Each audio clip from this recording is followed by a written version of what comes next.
안녕하세요, 여러분. 혹시 거래소에 보관해둔 내 비트코인이 사실은 진짜 내 것이 아닐 수도 있다? 이런 생각 해보신 적 있으세요? 오늘은 바로 이 좀 섬뜩한 질문에서부터 시작해서요. 여러분의 디지털 자산을 정말로 완벽하게 내 것으로 만드는 방법, 비트코인 지갑의 세계로 한번 들어가 보겠습니다. 자, 이 질문을 들으시면 아마 대부분 아니, 당연히 내 돈 주고 샀으니까 내 거지 라고 생각하실 거예요. 그쵸? 근데요, 이 비트코인의 세계에서는 바로 이 간단해 보이는 질문 하나가 소유권에 대한 아주 큰 오해를 딱 집어내는 핵심이 됩니다. 왜 그런지 지금부터 한번 제대로 파헤쳐 보겠습니다. 이 비유가 정말 기가 막힙니다. 거래소에 비트코인을 둔다는 건 말 그대로 내 집 열쇠를 그냥 경비실에 맡겨두는 거랑 똑같다는 거예요. 물론 편하죠. 근데 한번 상상해보세요. 우리 집에 수십억 원어치 금괴가 있다면 그래도 경비 아저씨 믿고 그냥 열쇠 맡겨두실 수 있겠어요? 바로 그겁니다. 비트코인도 똑같아요. 그러니까 핵심은 바로 이거예요. 거래소에 있는 내 비트코인은요, 실물 비트코인이 아니에요. 그저 거래소가 너한테 이만큼 비트코인 빚졌어. 나중에 달라면 줄게. 라고 써준 일종의 차용증, 영어로 IOU라고 하죠. 딱 그 상태인 겁니다. 진짜 내 소유가 되려면 내가 직접 키를 가진 개인 지갑으로 옮겨와야만 해요. 자, 그럼 차용증 상태로 두는 게 뭐 그렇게 위험하냐, 그냥 이론적인 거 아니냐 하실 수도 있는데 절대 그렇지 않습니다. 과거의 뼈아픈 역사를 보면요, 이 작은 차이 하나가 투자자들에게 얼마나 끔찍한 비극을 불러왔는지 정말 명확하게 알 수 있습니다. 이건 그냥 만약에가 아닙니다. 실제로 일어났던 일들이에요. 2014년에는요, 당시 세계에서 제일 컸던 거래소 마운트 곡스가 파산했고요. 불과 몇 년 전인 2022년에는 세계 3위까지 갔던 FTX가 무너졌습니다. 역사가 우리한테 아주 분명하게 말해주고 있는 거죠. 절대 망하지 않을 것 같은 거래소는 세상에 없다는 걸요. 만약에 거래소가 해킹을 당하거나 파산하거나 갑자기 출금을 막아버리면 어떻게 될까요? 여러분의 자산은 그냥 그대로 묶여버리는 겁니다.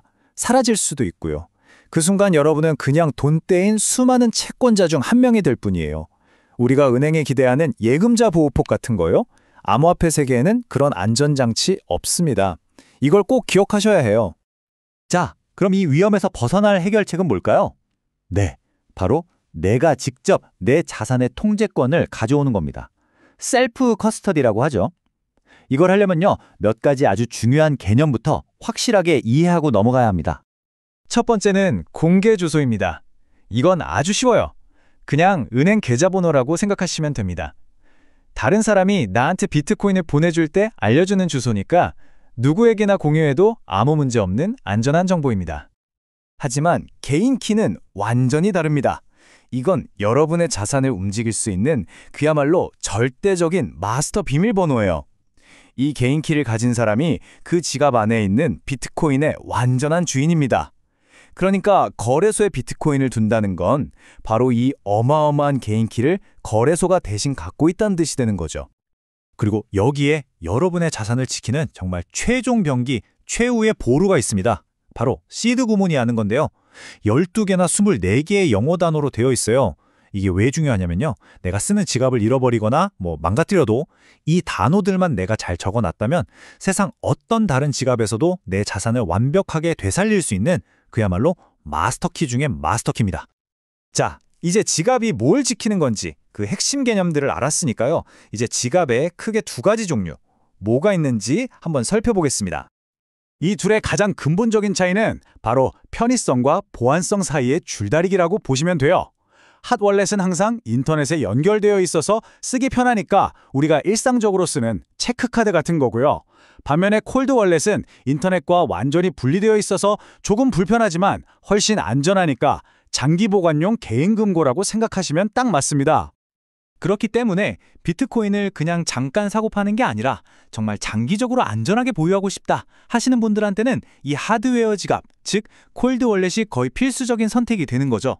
그럼 수많은 지갑들 중에서 대체 어떤 걸 골라야 할까요? 많은 전문가들이 공통적으로 강조하는 핵심 원칙이 하나 있습니다. 바로 비트코인만 지원하는, 즉 비트코인 온리 지갑을 선택하라는 겁니다. 왜냐고요? 간단해요. 여러 잡다한 코인들을 지원할수록 소프트웨어가 복잡해지잖아요? 그건 곧 해커들이 공격할 수 있는 틈, 즉 공격 표면이 더 넓어진다는 뜻이거든요.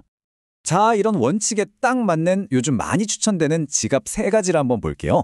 먼저 제이드는 기능이랑 쓰기 편한 거, 그 균형을 잘 잡아서 초보자부터 전문가까지 두루두루 쓰기 좋고요. 콜드카드는 아예 인터넷이랑 물리적으로 차단하는 에어갭 기능 같은 걸로 나는 보안이 무조건 1순위다 하시는 분들한테 최고입니다. 그리고 빗키는 좀 특별한데요.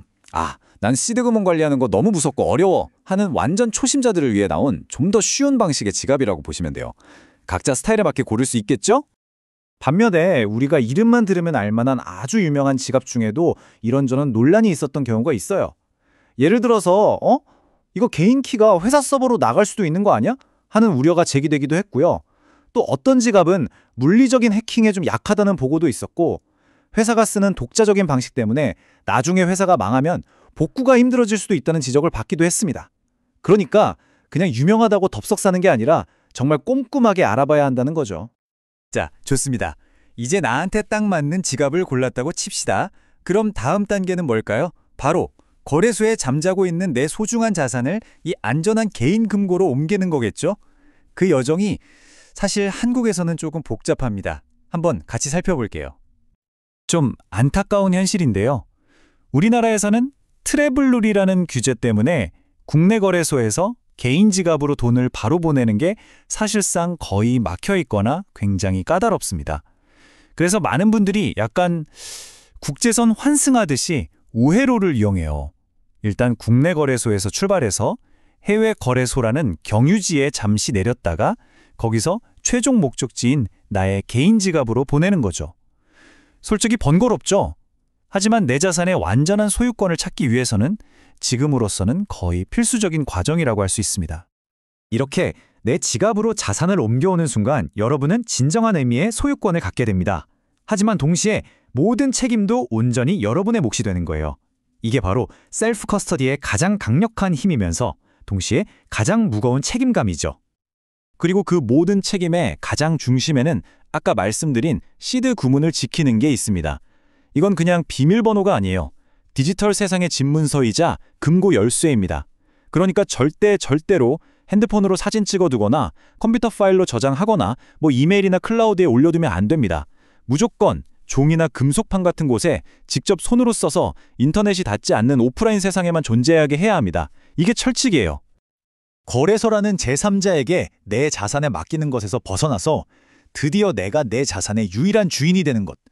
내가 나의 은행이 되는 이 여정이야말로 비트코인이 우리에게 주려고 했던 가장 핵심적인 가치입니다. 이제 그 열쇠는 여러분 손에 쥐어져 있습니다. 여러분에게 진정한 금융주권이란 과연 무엇을 의미할까요? 한번 깊이 생각해 보시는 것도 좋을 것 같습니다.